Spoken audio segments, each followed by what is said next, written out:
जगद्गुरु तुकाराम महाराज की जय। आदि शक्ती मुक्ताबाई की जय। बंडबाबा केरोबाबा महाराज की जय। ब्रह्मलीन शांतमाई महाराज की जय। अवधूत चिंतन श्री गुरुदेव दत्त दत्त गोपाल कृष्ण भगवान की जय। संत गजानन महाराज की जय। संत रावसाहेब बाबा महाराज की जय। गुरु ब्रह्मा गुरु विष्णु गुरुदेव महेश्वरा गुरु साक्षात परब्रह्म तस्मै श्री गुरुवे नमः। श्रीपादनाथं गुरुराजवरं मोक्षनाथं बोधिक्षेत्रनिवासिनं तं नमामि वेदविंदान वरिष्ठम्। उजळले भाग्य आता अवघी चिंता वारली संत दर्शनी लाभ पद्मनाभ जोडे। प्रस्तुत प्राप्त प्रसंगी प्रवचनासाठी घेतलेला अभंग जगद्गुरु जगद्वंदनीय देवमान्य संतांच्याकडे जगद्गुरु तुकोबराय यांच्या गाण्यातील हा 4 चरणाचा उत्कृष्ट असा अभंग तुम्हा देववृंद आई वडिलांच्या सेवेसाठी घेतलेला आहे। मायबाप व चिंचखेडा गाव तीर्थक्षेत्र हे चिंचखेडा आणि या चिंचखेडा गावामध्ये हा 2.5 दिवसीय असणारा वैष्णव मेळावा आणि या 2.5 दिवसीय वैष्णव मेळाव्यामध्ये मला दुसऱ्या दिवसाची पहिल्या नंबरची प्रवचनाची जी संधी प्राप्त झाली माझ्या गुरुवरांच्यामुळे आणि या गावाच्या मंडळीच्या मुळे म्हणून मी त्यांचा आभारी आहे। मायबाप व सद्गुरू सच्चिदानंद श्रीपाद बाबांनी याचे काही वैष्णव मेळाव्याचे 2.5 दिवसीय असतील 1.5 दिवसीय असतील 1 दिवसीय असतील कारण का लोकांना टाइम नाही, लोकांना वेळ नाही, लोकांना फुरसत नाही।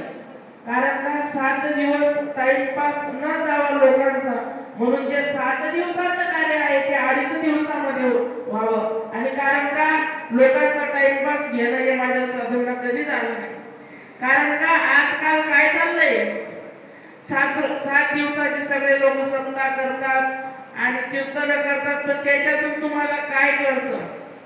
7 दिवसाचे महाराज लोक येतात तुमचा टाइमपास घेऊन जातात मग तुम्हाला उद्धाराचा मार्ग सांगत नाही। पण एकमेव ही हा जो वैष्णव मेळावा आहे आणि या वैष्णव मेळाव्यामध्ये जी आपली जी बॅटरी असते हा जो मोबाईल आहे ना मोबाईल चार्जिंग करण्याचं हे काय आहे साधन आहे। कारण का तुम्ही आपण महाराष्ट्रामध्ये कुठं जरी गेलो तरी आपल्याला असा मार्ग मिळणार नाही। कारण का बाहेरचे महाराष्ट्रामध्ये लोक फिरताना त्यांना विचारा तुम्हाला संप्रदाय आहे का, तुम्हाला वंशावळ आहे का? आता आपल्याला कसं आपल्या घराची वंशावळ सांगता येते आपले आजोबा पणजोबा तसं आपल्याला सुद्धा वंशावळ आहे बरं। संप्रदायामध्ये सुद्धा वंशावळ लागते खानदान लागते म्हणून आपल्याला खानदान आहे। आपण खानदानी बापाची लेकर आहोत, आपण आयऱ्या गैऱ्याचे नाही, आपण खानदानी बापाची लेकर। आपल्याला वंशावळ हौस ब्रह्मा आत्री दत्तात्रय नारायण लक्ष्मण बलभीम सकानंद शांताबाई बंडबाबा केरोबाबा श्रीपाद बाबा रामदास बाबा माने बाबा नारायण बाबा ही आपल्याला काय आहे वंशावळ आपल्या जीव आपल्याला काय संप्रदाय आपल्याला काय परंपरा आहे। तुम्ही बाहेरच्या महाराज लोकांना मी भरपूर महाराज लोकांना प्रश्न विचारले ते म्हणतात तुम्ही घोटेवाले आणि तुमच्या लोकांच्या अंगात जतन असत कारण का त्यांच्याकडे नाही भल्याकडे नाही बरं काय तुम्ही आपण काहीतरी पुण्य केलं म्हणून आपल्यापर्यंत हे नाम आलं आणि आपल्याला काय असे महात्मे मिळाले। पण काय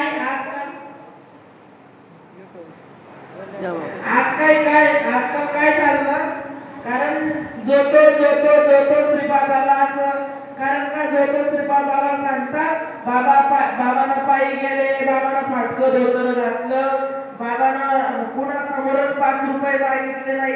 अरे मला मान्य आहे बाबा पायी गेले बाबांना फाटकं धोतर घातलं बाबांना कुणा पण तू तर कसं वागणार बाबांना जसं काय तू पैसे पण घे तू 4 व्हीलर मध्ये जा पण जो बाबांना जो मार्ग सांगितलाय बाबांना जे नाम सांगितलं ते तरी लोकांपर्यंत व्यवस्थित पोहोचव।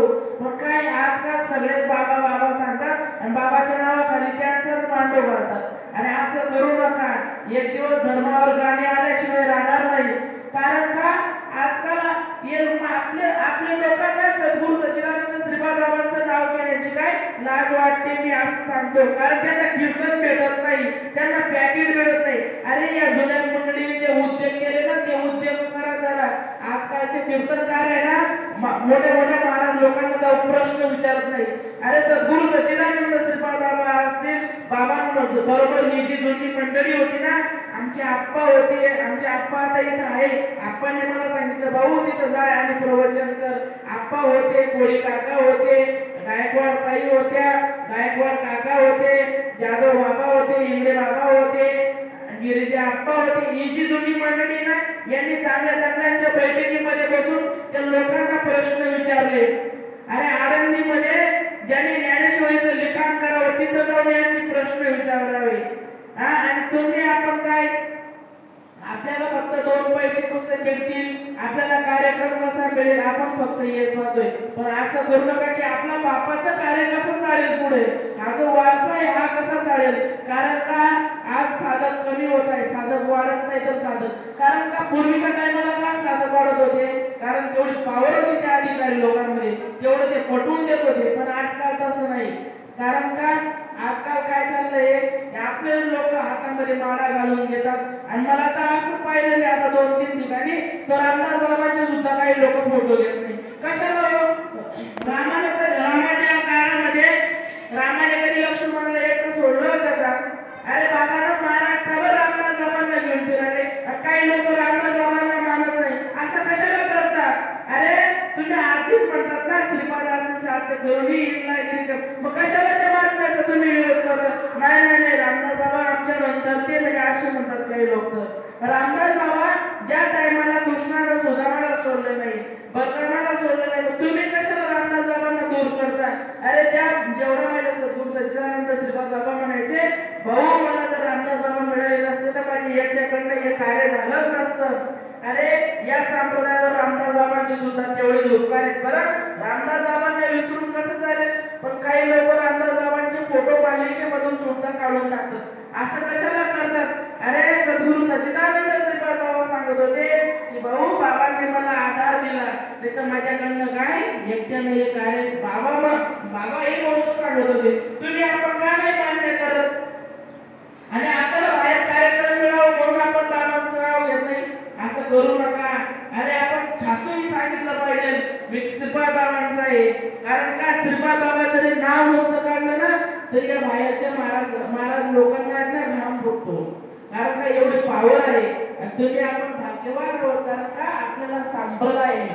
कारण का बाहेर फक्त या लोकांनी यांना संप्रदाय नाही, यांनी फक्त संप्रदाय पुढे घालतात. संप्रदाय म्हणजे तुम्ही काही गणवेश समजता का? काम झालं म्हणजे घेऊन गेलं तो गणवेश का? संप्रदाय म्हणजे, अरे संप्रदाय म्हणजे जे अनाधिकारापासून जे तत्वज्ञान चालतात नाही याला म्हणतात संप्रदाय. कारण का माऊली महावैष्णव ज्ञानोबराय सांगतात, काना वचनाची या बेटी सरिसाची काही कीर्ती वस्तू होऊन युक्ती कवून एकच हो.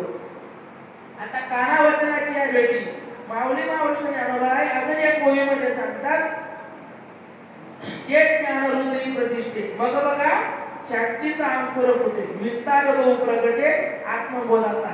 आता ती जी ओवी आहे, ज्ञान देव म्हणेली चाळे माझ्या सद्गुरूंनी केले कोडे माता आता ठेविला पुढे बीची वाहिले, ते ज्ञान हृदय प्रतिष्ठे मग बघा शांतीचा अंकुरा फुटे विस्तार बहु प्रगटे आत्मबोधाचा. ही ओवी आहे ना, ही ओवी प्रबोधाची आहे. आणि मी जी ओवी बोललो ना, ज्ञान देव म्हणेली चाळे माझ्या सद्गुरूंनी केले कोडे, म्हणजे काना वचनाची या भेटी ना ही ओवी अनुग्रहाची. पण काही लोक काय म्हणतात, जी काना वचनाची या भेटी ती ओवी अनुग्रहाची सांगतात, आणि जी ज्ञानदेव म्हणे मी चाडे. आता चाड असं पेरतात का असं बी पेरतात त्याच्यात? अरे जो हा 10वा दरवाजा आहे ना, तुम्ही म्हणता ना तुका म्हणे किल्ल्या संता हाती दिल्या. अरे ती संत रुपये येते आणि लावून या हात कुरवाडीला माता सांगितली चिंता न करावी. कारण का तुम्ही म्हणताना करोनी प्रबोध संत पार करती. अरे बाहेर या बाकीच्या लोकांना प्रबोध काय अनुग्रह काय प्रबोध सुद्धा माहित नाही, अनुग्रह सुद्धा माहित नाही. आणि ज्ञानेश्वरी कशावरती ठेवली आहे, हे व्यासपीठ आहे, व्यासपीठ सुद्धा कळत नाही. म्हणून बाबा सांगायचे, भाऊ बाबांना जर लोक विचारायचे ना बाबा हे काय हे, बाबा सांगायचे हे व्यासपीठ. बाबा म्हणे व्यासपीठ म्हणजे काय? तर श्रीपाद बाबा त्या लोकांना सांगत होते ज्वारीचं पीठ बाजरीचं पीठ तसं हे व्यासपीठ आहे. मग तुम्हा आपल्याला आपल्या सद्गुरू सच्चिदानंद श्रीपाद बाबांनी एवढी दया केली की त्या ब्रह्मन नावाची आपल्याला काय अनुभूती आणून दिली. आपल्या कानामध्ये काय ब्रह्मन नावाची पेरणी केली. कारण काय म्हणतात ना, सद्गुरूने कृपा केलेली जो वस्तू पुढे जावी. माझ्या नशिबात सुद्धा नव्हतं की मी या व्यासपीठावर इथे येऊन दोन शब्द तुमच्या समोर बोला. मी कुठल्या संस्थेत गेलो नाही बरं, कुठंच नाही, कुठल्या महाराजाकडे सुद्धा शिकायला गेलो नाही, काहीच नाही. म्हणजे माझ्या सद्गुरू सच्चिदानंद श्रीपाद बाबांची दया आहे. कारण का तुम्ही बाहेर आळंदीला 2-2 वर्ष मुलं शिकतात तरी त्यांना बोलायची इथे येऊन धाडस होत नाही. पण आपल्या सद्गुरू सच्चिदानंद श्रीपाद बाबांनी आपल्या लोकांना घडवलं. बाबांना लोक सांगत होते, बाबा मी कसं काय कीर्तन करू, बाबा सांगत होते त्या लोकांना, भाऊ तिथं व्यासपीठावर बस आणि तिथं बसून मला शिव्या दे. काय सांगत होते बाबा, ही बाबांची भाषा होती. पण आजकाल काय चाललंय, ज्या टाइमला बाबा त्यांच्या उद्गारवाणीतून कीर्तन करत होते, बाबांच्या शब्दात मला बरेच लोक सांगायचे, हो बाबा शिव्या सुद्धा देत होते. पण हे जे जुने मंडळी ना, बघा आमच्या गोटीवर आमचे बाबा आले, बघा त्या बाबांना विचारा तुम्ही. कारण का बाबा ज्या वेळेला कीर्तन करत होते ते बाबा परकट शब्द बोलत होते, पण त्यांनी काय फुलं म्हणून समजून घेतले. बरोबर आहे ना बाबा, तुम्ही फुलं म्हणून समजून घेतले. समजा आता जर एखाद्या कीर्तनकाराकडनं जर इथून अभद्र शब्द निघाला तर लोक त्याला मारू का तोडू असं करतात. असं करू नका. कारण का त्यांना ती तळमळ आहे संप्रदायाविषयी. याची जुनी मंडळी ना, यांना तळमळ आहे. का बरं, त्यांना काही घरी काम धंदे नाही, त्यांना खायला तुकडा मिळत नाही, तुम्हाला काही काम धंदे नाही, असा विषय आहे का. पण त्यांना जे कळालेलं आहे ते ब्रह्मधाम माझ्या ताईला कळावं, माझ्या सोयऱ्या ताईला कळावं, शेजाऱ्याला कळावं, बाजाराला कळावं, याच्यासाठी त्यांची तळमळ आहे. ते कशासाठी एवढा दुरून ते आपल्या इथपर्यंत आले.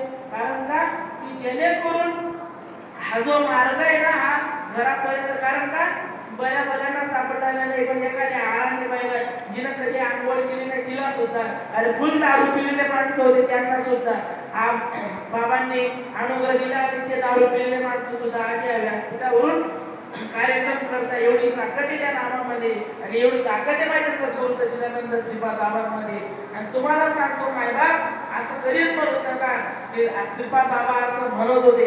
असे म्हणत होते आणि म्हणतात, कारण म्हणत होते म्हणजे गेले का बाबा, काय नाही म्हणता बाबा, बाबा असे म्हणतात असं म्हणा. कारण का आज सुद्धा असं वाटतं बघा माझ्या त्या ठिकाणी, बघा मागं बघा तुम्ही माझ्या कीर्तनाला, बघा त्या कोपऱ्याला श्रीपाद बाबा बघा खुर्ची टाकून बसले. बरं बघा ते रामदास बाबा बघा खुर्ची टाकून बसले. असा आपला भाव उद्या ना, आपला का भाव होत नाही असा की माझ्या कीर्तनामध्ये सद्गुरू सच्चिदानंद श्रीपाद बाबा आले, माझ्या कीर्तनामध्ये सद्गुरू सच्चिदानंद रामदास बाबा आले. आपला पण एक असा भाव उद्या ना, अरे बाबांचं नाव जरी काढलं ना तरी लोकांना डोळ्यात पाणी येतं. बरं एवढी, कारण का तुम्हाला नाही जरी नाम येत असेल तर तुम्ही श्रीपाद बाबा रामदास बाबा नुसतं तरी म्हटलं तरी तुमचा उद्धार आहे. कारण का तुका म्हणे पापी आणि जाती संतांच्या जपे म्हणतात ना. कारण का नुसतं संतांचं नाव जरी घेतलं तरी आपल्या जन्माचा उद्धार आहे. कारण का तुम्ही काहीतरी पुण्य केलं असेल, तुमच्या मायबापानं काहीतरी पुण्य केलं असेल, म्हणून तुमच्या गाव कुठं राहिलं ते मोठी गाव, कुठं राहिलं तुमचं चिचखेड गाव, की तुमची गंगा वाहत आली त्या गंगेमध्ये तुम्ही सुद्धा न्हावून निघाले. आणि मी तुम्हाला सांगतो, मी कालपासून आलोय आमच्या नानाबाबांकडं. नानाबाबा, मी जर सगळ्या बहिणीच्या घरी गेलो तरी मी पाणी घ्यायला, म्हणजे मला एका टायमाला जावं का नाही जावं. पण काय ते आमचं सद्गुरू सच्चिदानंद श्रीपाद बाबांनी ते नातं काय सोडून दिलंय. कारण का आपण आपल्या नातेवाईकाच्या घरी गेलो तरी आपल्याला काय एकदा श्रम वाटते, पण इथं गेल्यानंतर असं वाटतं की हे माझंच घर आहे, हे माझ्या आई वडिलांचं घर आहे. कारण का येतो इथाचा करवडा जीव तुटे तीर्थला. कारण का सद्गुरू सच्चिदानंद श्रीपाद बाबांनी जरी माय बापाचं एवढं प्रेम नाही, पण एवढं साधकाचं प्रेम आहे एकामेकावर. आणि असं करू नका. या बाबाचं कीर्तन आहे म्हणजे त्या या बाबाच्या मेळ्यामध्ये जाऊ नका, त्या बाबाचं कीर्तन म्हणजे. कारण का काही लोक कसे करतात, त्याचं माझं जमत नाही हो, त्याचं कीर्तन चालू तो बाबा तिकडे चालत, असं नका करू. कारण का सगळे आपलेच आहे आणि सगळे आपले म्हणूनच राहा. कारण का हे कार्य एकट्याचं नाही. कारण का या कार्याला सगळ्यांनी हातभार लावला पाहिजे. आणि हे जे रोप लावलंय ना, या रोपाला सगळ्यांनी काय तांब्या पाणी द्यायला पाहिजे. कारण हा वेळ आहे ना, कारण का येऊन रोप लावलेले त्याचा वेलू गेला रत्नावरी. पण आता कसं विचारलं बाबा, पाणी टाकत नाही आणि सगळं डेऱ्या खोडात लागतात, ते बी पाणी टाकत नाही. त्यामुळे डाळ वेळ काही बसत नाही. कारण का करायला जाता गणपती होऊन जातो मारुती, असं चाललंय सगळं. त्याच्यामुळे सद्गुरू सच्चिदानंद श्रीपाद बाबा सांगत होते, राऊरी भागामध्ये बाबळेश्वर म्हणून गाव आहे आणि आणि त्या गावामध्ये गेलो. तुम्ही कशा संताची लेकरं आहे हे मला आज माझ्या प्रवचनातून सांगायचंय. मायबाप एकदा सद्गुरू सच्चिदानंद श्रीपाद बाबा तिकडे कार्यक्रमाला गेले आणि कार्यक्रमाला गेल्यानंतर असं तिकडे आपल्याला लोक गावात राहत नाही, तिकडे लोक असे वस्तीला राहतात आणि एका ठिकाणी बाबांचा कार्यक्रम होता आणि कार्यक्रम झाल्यानंतर रात्री एवढा जोराचा पाऊस झाला सगळा रस्ता काय झाला, पूर्ण रस्त्यामध्ये चिखल झाला आणि सकाळी बाबा निघायला लागले. त्या साधकाने सांगितलं, बाबा आपण बैलगाडी झोपू आणि त्या बैलगाडीमध्ये तुम्हाला फाट्यापर्यंत सोडतो. बैलगाडी झोपली बाबा त्या साधकाने आणि त्या बैलगाडीमध्ये ही जी राम लक्ष्मणाची ही जी जोडी होती त्या बैलगाडीमध्ये बसवली आणि बाबांसोबत काही जुनी मंडळी होती ते बसवलं, फाट्यापर्यंत आणलं आणि फाट्यापर्यंत आणलं. जी बाबांसोबत ती मंडळी होती जो आपल्या बॅगा घेऊन पुढे निघायला लागलं. पण बाबा तिकडून फिरून आले, त्या बैलगाडी जवळ आले. त्या दोघं बैलांच्या डोक्यावरती बाबांनी हात ठेवला आणि हात ठेवल्यानंतर सांगितलं की पाहुणे हो. बाबांचा शब्द होता पाहुणे हो. बाबांचा काय होता शब्द? पाहुणे हो. तो पाहुणे हो शब्द जो होता ना, शब्द जरी ऐकला ना कानावर तरी अंगाला असा काटा आला. तो शब्द ऐकल्यानंतर मी कॅसेट मध्ये ऐकला तो शब्द आणि तो शब्द ऐकल्यानंतर माझ्या अंगावर असा काटा आला. कारण बाबा सांगत होते पाहुणे हो पाहुणे हो. त्यांच्या कीर्तनातून बाबा काय सांगत होते? पाहुणे हो पाहुणे हो म्हणजे आपण परगावातून आलोय या, कारण का आम्ही वैकुंठवासी आलो याच कारणाशी आपण पाहुणे म्हणून आलोय. पाहुण्यासारखे राहा आणि पाहुण्यासारखे कार्य करून चालले जा. आणि त्या बैलगाडीजवळ बाबा आल्यानंतर त्या बैलाच्या डोक्यावरती हात ठेवला. हात ठेवल्यानंतर बाबा त्या बैलाला सांगतात की भाऊ दादा तुम्ही आमचं वजन इथपर्यंत उचलून आणलं आणि तुम्ही मुके प्राणी राहून आमचं वजन इथपर्यंत उचलून आणलं, तुमचे उपकार कसे फेडू? डोकं बैलांना तिथं काय झाली, अरे माझ्या ज्ञानोबारायनं रेला बोलला तर माझ्या सद्गुरू सच्चिदानंद श्रीपाद बाबा म्हणजे प्रति ज्ञानोबाचा अवतारच. कारण का या महाराष्ट्रामध्ये सद्गुरू सच्चिदानंद श्रीपाद बाबा म्हणजे ज्ञान. कारण का धर्मावर ज्या वेळेला ग्लानी येते त्या वेळेला अवतार काय? कारण का पिंपळनेरमध्ये निवडणूक आहे त्याच्यानंतर हे कार्य थांबून गेलं होतं. पण कारण का माझ्या सद्गुरू सच्चिदानंद श्रीपाद बाबांनी वासगाव खर्डीमध्ये अवतार घेतला आणि ज्या वेळेला सद्गुरू केरोबाबांनी जापेवाडी मोठा देवीच्या पायथ्याला जापेवाडी म्हणून गाव आहे. कारण का त्या जापेवाडीला केरोबाबांचं जन्माचं गाव आहे. तिथून त्यांनी धर्माचं कार्य करत करत येवला, नागपूर, सटाणा, मालेगाव हा परिसर बाबा केरोबाबांच्या धर्म कार्याला काय साह्य आला. आणि ज्या वेळेला केरोबाबांचं कीर्तन चालू होतं कोटी गावामध्ये आणि कीर्तनामध्ये सद्गुरू सच्चिदानंद श्रीपाद बाबा येऊन बसले होते. राजहंसाच्या जातीने सद्गुरुदेव श्रीपाद महाराज केरोबाबांचे कीर्तन श्रवण करत होते. अशी लहान होते श्रीपाद बाबा आणि ते कीर्तन श्रवण करत होते आणि कीर्तन श्रवण करत असताना एक एक शब्द असे बाबा फुलासारखे वेचत होते. कोणाचे? आणि ती ढब होती केरोबाबांची कीर्तनाची.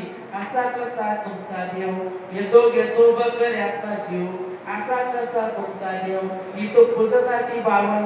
अरे ही कीर्तनाची केरोबाबांची ती ढब होती आणि त्या कीर्तनामध्ये गुरुदेव श्रीपाद महाराज एक एक शब्द अशी वेचत होते. आणि कीर्तन उरकल्यानंतर लोक आता बाबाचं कीर्तन उरकल्यानंतर बाबाचे पाय पडायला जात होते आणि त्या झुडूप मध्ये कोण कीर्तनाला गुरुदेव श्रीपाद महाराज गेले आणि न सांगता तिथं अष्टसात्वक भावाची जागृती झाली. कोणाला? गुरुदेव श्रीपाद महाराजांना. केरोबाबा सांगतात भाऊ सावरून आले त्यावेळेला गुरुदेव श्रीपाद महाराज सांगतात कारण त्या कीर्तनाला पैठणच्या वरच्या बाजूला असणार कावसाचे आपल्या मालिकेतील 5वे महापुरुष बंडोबा महाराज फुडके ते सुद्धा त्या कीर्तनाला येऊन बसले होते. बागलांमधली कुठली तरी खेचराई होती ती सुद्धा त्या कीर्तनाला येऊन बसली होती. आणि एवढंच नाही तर त्या कीर्तनाला गाडगे बाबा राष्ट्रसंत तुकडोजी महाराज सुद्धा त्या कीर्तनाला हयात होते त्यापर्यंत. आणि त्या बाबांनी सांगितलं सद्गुरू सच्चिदानंद श्रीपाद बाबांनी गुरुदेव कीर्तन उरकल्यानंतर सकाळी आमच्या झोपडीला पाय लावा. आणि बाबा त्या ठिकाणी आले आणि ज्या दिवशी केरोबाबांचा अनुग्रह झाला त्या दिवसापासून सद्गुरू सच्चिदानंद श्रीपाद बाबांनी जे होतं त्यांच्याकडे जमीन वगैरे ते सगळं भावाला दान केलं आणि कोटीमध्ये आले. आणि कोटीमध्ये मालेगावला काही दिवस बाबांनी सर्व्हिस केली आणि मालेगावहून कारण का गोटीचा श्रीपाद बाबांचा काही मोठा संबंध नव्हता. पण कर्म येती झोले येथे कोणाचे न झाले. कारण का तिथं त्या काहीतरी एका कंत्राटदाराचा बाबाचा काहीतरी वाद झाला. मग तिथून बाबा कुठं आले?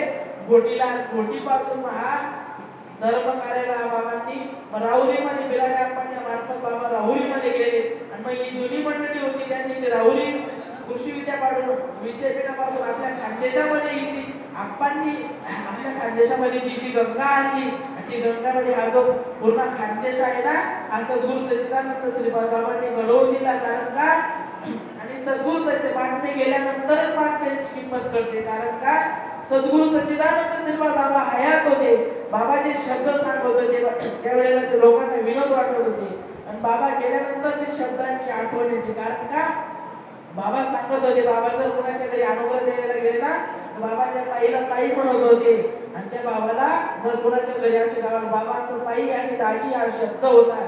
जर बाबा कोणाच्या घरी गेले तर ताईला जर अनुग्रह दिला आणि ताईच्या घराचा मालक जर अनुग्रह घेत नसेल ना तर बाबा सांगत होते, दाजी आंबाड्याची भाजी भाजीला आला ओकड आणि माझा दाजी इथून तिथून ओकड हे शब्द होते माझ्या सद्गुरू सच्चिदानंद श्रीपाद बाबांचे. आणि आज काय मी बाहेर आपले असे काही लोक पाहिले, मी त्यांच्या कीर्तनामध्ये बसलो, त्यांनी सद्गुरू सच्चिदानंद श्रीपाद बाबांच्या फोटोची पूजा केली तरी सुद्धा बाबाचं नाव घेतलं नाही हो.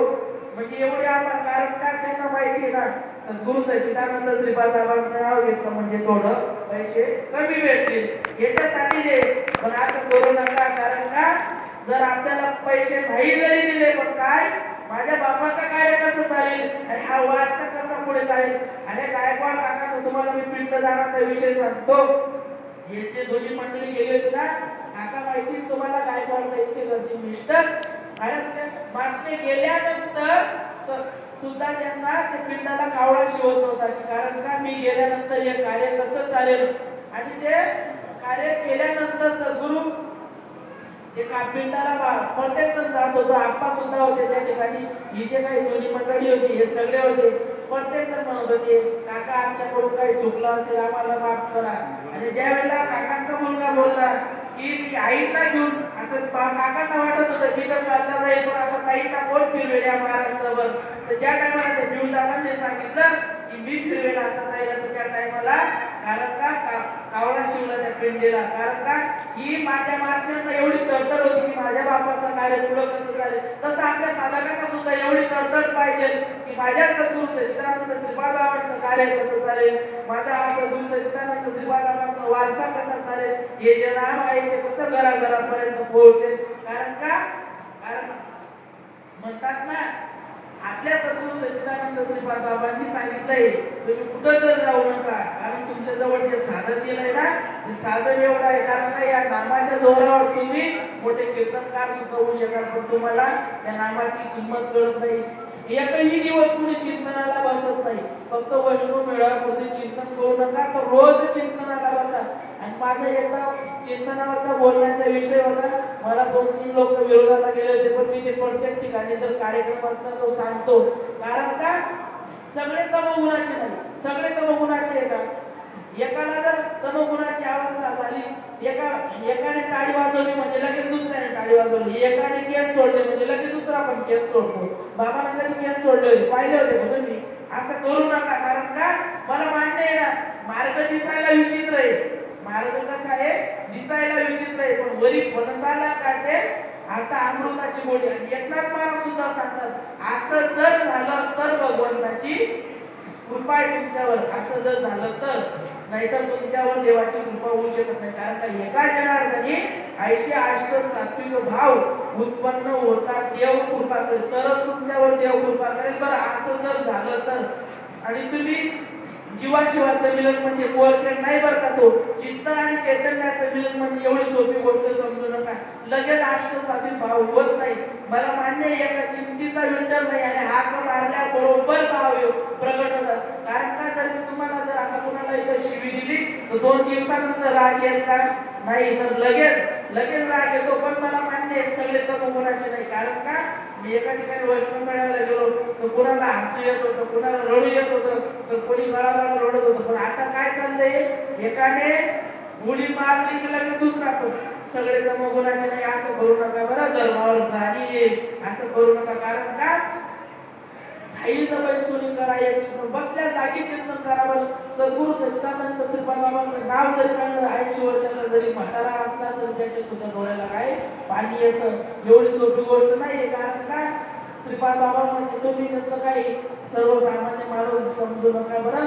कारण का, महात्मे गेल्यानंतर महात्म्याची किंमत कळते. अरे 10 जानेवारी 98 मध्ये त्या गोटीमध्ये अश्रूंचा सडा पडला होता. काय अश्रूंचा सडा पडला होता त्या गोटी गावामध्ये. एवढी सद्गुरू सच्चिदानंद श्रीपाद बाबांनी या महाराष्ट्रभर क्रांती केली. महाराष्ट्रभर नाही तर जगभर क्रांती केली. कारण म्हणतात तुम्हीच म्हणतात ना, माझ्या माऊलीनं सुद्धा जगभर क्रांती केली. प्रगट होई बोले विश्व ब्रह्माची केले. त्याचप्रमाणे माझ्या सद्गुरू सच्चिदानंद श्रीपाद बाबांनी हे धर्माचं कार्य जगभर केलं. तुम्ही आपण भाग्यवान आहोत. आपण काहीतरी पुण्य केलं असेल म्हणून आपल्याला हा मार्ग मिळाला. म्हणून बाबांना विसरू नका. बाबाचं नाम, आणि बाबा सांगत होते की बा मी जे तुम्हाला नाम दिलेलं आहे ना त्याला विसरू नका. मला विसरून गेले पण मी थोडा आगोपणा करतो. मी बाबांना पण विसरणार नाही. बाबा सांगत होते मला विसरा पण नामाला, पण मी बाबाला पण विसरणार नाही आणि नामाला पण विसरणार नाही. कारण का, आपल्यासाठी सद्गुरू सच्चिदानंद जर आपल्याला नाम म्हणतायत तर मी तुम्हाला सांगितलं मगाशी. कारण का, जर तुम्हाला नाम येत असेल ना, नुसतं श्रीपाद बाबा रामदास बाबा जरी म्हटलं तरी तुमचा उद्धार आहे. तुका म्हणे पापे, तुका म्हणे पापे जाती संतांची म्हणून नुसतं श्रीपाद बाबा जरी म्हटलं ना माया हो तरी तुमचा उद्धार आहे. पंढरी गावावर विठ्ठल श्री ज्ञानदेव तुकाराम पंढरीनाथ भगवान की जय. ज्ञानेश्वर महाराज की जय. बट्टो बाबा केरो बाबा महाराज की जय. ब्रह्मलीन शांताबाई महाराज की जय. अवधूत चिंतन श्री गुरुदेव दत्त गोपाल कृष्ण भगवान की जय. अण्णा या, अण्णा अरे गाला तुम्ही पण या या या या यावा अण्णा. दोघं घाला थांबा. एक जण एकूण एक जण ते कोण.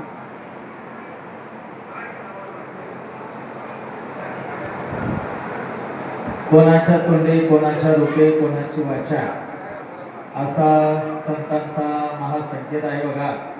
आणि हाच महासंकेत या ठिकाणी अगदी 15 मिनिटाच्या अल्पशा वेळामध्ये आपल्या महेश महाराजांनी आपल्या मनातल्या भावना, जो अनुभवाचा मेळावा ज्याला म्हणतात तो अनुभवाचा मेळावा या ठिकाणी सादर केलेला आहे. अतिशय गोड असणारी सेवा त्यांनी आपल्या मुखारविंदातनं या ठिकाणी व्यक्त केलेली आहे.